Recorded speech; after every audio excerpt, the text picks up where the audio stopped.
Hi, my name is Graham Spencer, and I'm a doctoral student at Belmont University in Quantitative Methods 1 with Dr. Jesse Wood. Thank you for joining me for Journal Critique number 2. We're going to take a look at 3 different pieces of writing and analyze the sampling systems methods used for the essays.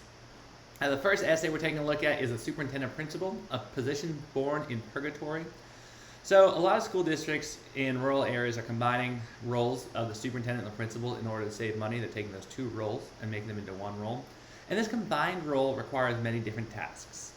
The authors looked to figure out how different stakeholders groups, the superintendent principal themselves, union presidents, and school board presidents, how those different stakeholder groups prioritize the tasks of the superintendent principal combined position.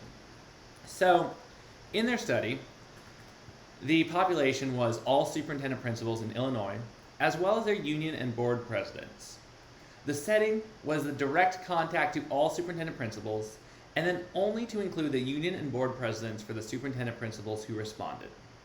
The sampling frame required voluntary responses from all superintendent principals, and then voluntary responses from union and board members of responding superintendent principals. The sample consisted of 64% of superintendent principals, that combined role, in school districts in Illinois, 26% of those districts union presidents, and 31% of the board presidents for those districts with a superintendent principal combined position. Those latter 2 numbers were inherently smaller because they were only surveying the board and union presidents of the superintendent principals in those districts where the superintendent principals responded. So there's no way the union or the board president, even with a 100% response rate, could have gotten above the 64% of the population.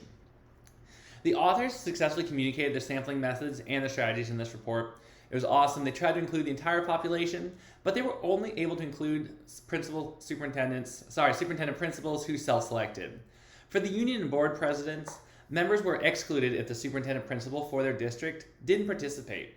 I'm really curious to see how the results would have varied had they been inclusive of all union and board presidents, whether or not the superintendent principal themselves responded to the survey. This was a great representative sample. You had 2/3 of superintendent principals in Illinois responding, and about 1/3 of union and board presidents for those districts with the superintendent principal combined position. It's a small overall population, but a very high participation from the population. I do have concerns about the alignment of the sampling strategy and the problem. It's possible that districts where the superintendent principal position it doesn't have a great fit is requiring that person to be overworked and very tired and not necessarily have the capacity to respond to a survey, which would then exclude them from this study. And as such, you also aren't hearing from the union and board presidents who may have some very strong opinions on the role of the superintendent principal if they're not doing it well. So that data could be missing from this study.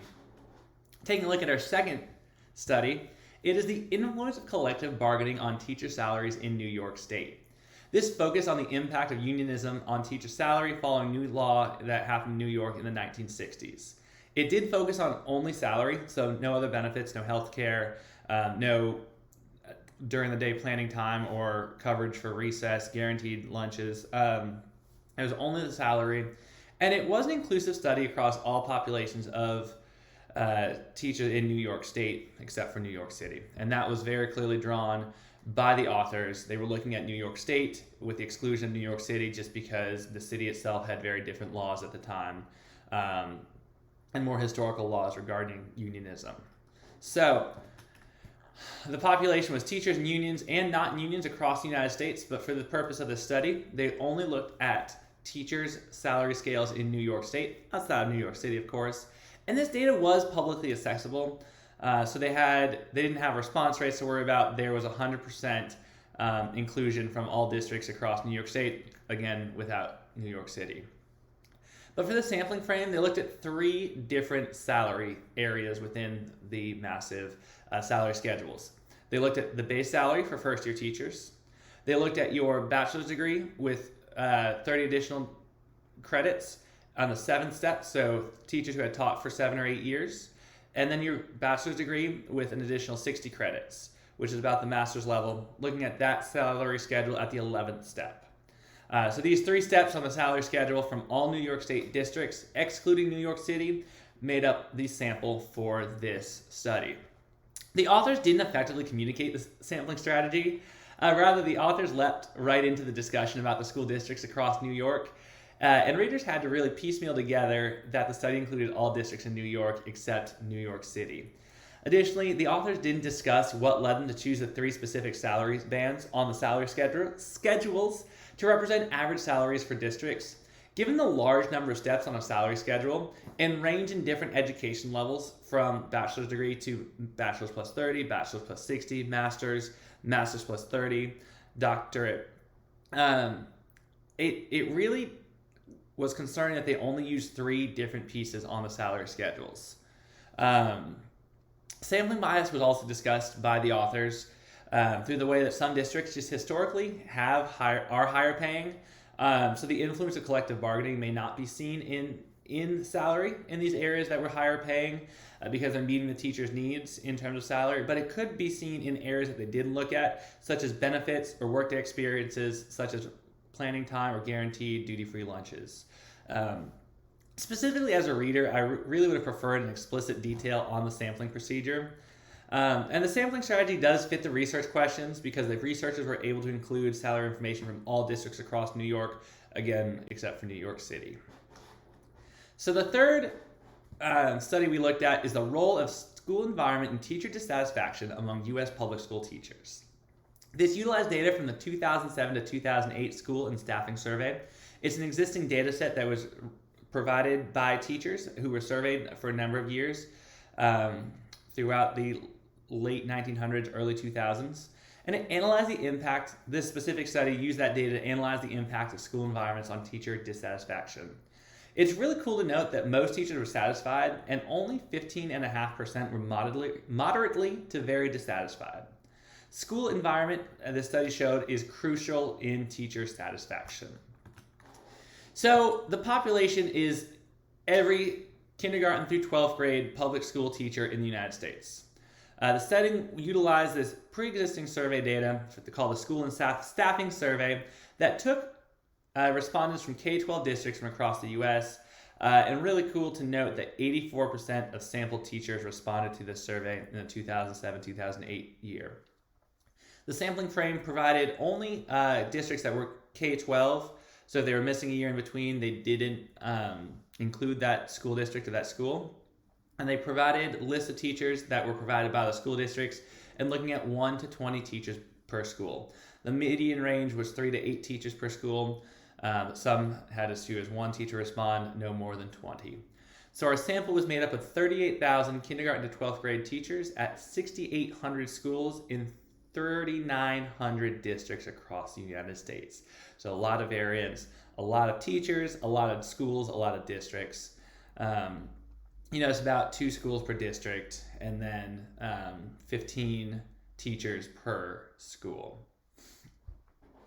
So the authors of the study utilized an existing data set. Great way to do it. I really enjoyed that, not having to look for the data, collect the data, and knowing the data was really well crafted or really well collected. Because this data set had a clear sampling strategy outlined. The authors provided the details on how to find the survey. They didn't include all the details of the sampling in their paper, but they did provide right where you could find it in the School and Staffing Survey webpage. Based on the larger survey data, this data used was representative of the population of K-12 public school teachers, and the survey specified that sampling bias. The survey that specified that sampling bias could come with having multiple teachers at the same school or within the same district participate in the survey. But I do think that with such a high number of participants at so many different schools and so many different districts, this effect would be negligible. And the sampling strategy did fit really well with the research questions, as the study was clearly designed with this data set in mind. So the authors knew what they had access to and were able to ensure that the research questions were able to be fulfilled by this data set. So as we wrap up, just a couple of final thoughts I have. While I do absolutely love that third study and that data set, Sampling should not be done in a way just to be easy. It's not worth not having great data at the end to have something that's easy to do.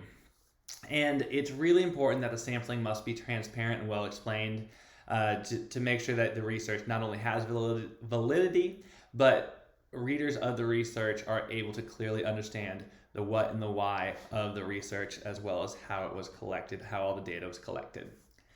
Thank you so much for joining me for Journal Critique 2. My name is Graham Spencer, and I hope y'all have an awesome day.